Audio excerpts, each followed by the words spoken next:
May nagtanong kasi kanina kung libre daw. Tanga, wala nang libre ngayon. Gago ka ba?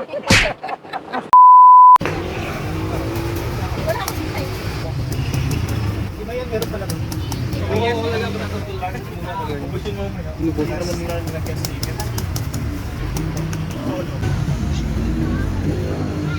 Potato at saka Chickpeas. Pili ito yung chickpeas.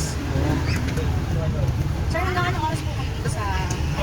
Hanggat may meriendang time pa.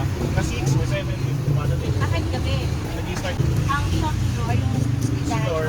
May available. Eto sir, ano po ito? Banda papuli ko. Yeah. Okay ito. So ayun guys, matitikman na natin ang panipuri kung tawagin, ano. Nakikita natin to sa India. Kung di na natin kailangan pumunta na India, nandito lang pala sa Antipolo. Ito yung street food na India, titikman natin.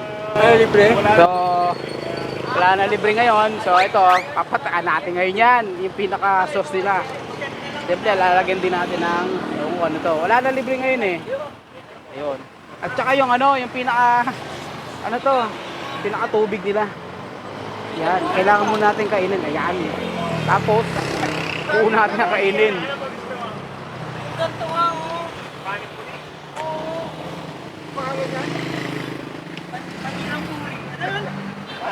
Putang ina, mapapamuro kang sarap.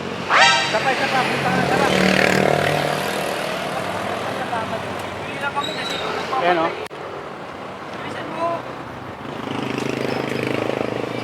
Tapos lalagay natin ng ano, tubig na kulay green. Wala na libre ngayon, Noy. What? Lahat ngayon binabayaran na. Gago ka ba? Kapag sinubo.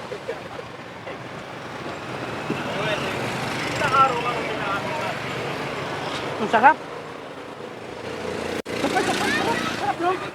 Ang sarap, grabe. Ay, itong tawag dito, mint. Yan. Ang tawag din eh, libre daw. Ang libre ngayon, Noy. Kahit binabayaran. Ganito lang pagkain, no? Baka hindi nyo pa alam kasi mga tanga kayo. Ayan. Gago! Ganyan lang.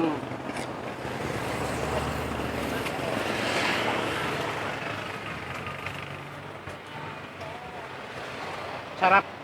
Grabe. Para mauubos ko na 10. Hoy, tiran mo kami! Hindi lang. Sarap eh.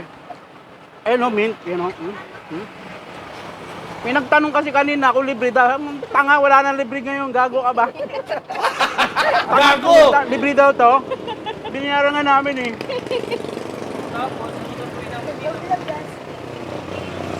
Tapos, kung gusto niyo matikman, punta lang kayo rito sa number 47 MLQ Antipolo City, Barangay Dalig. Yan. Makikita niyo Indian food. Tawagin sa kanila street food. Ang sarap eh.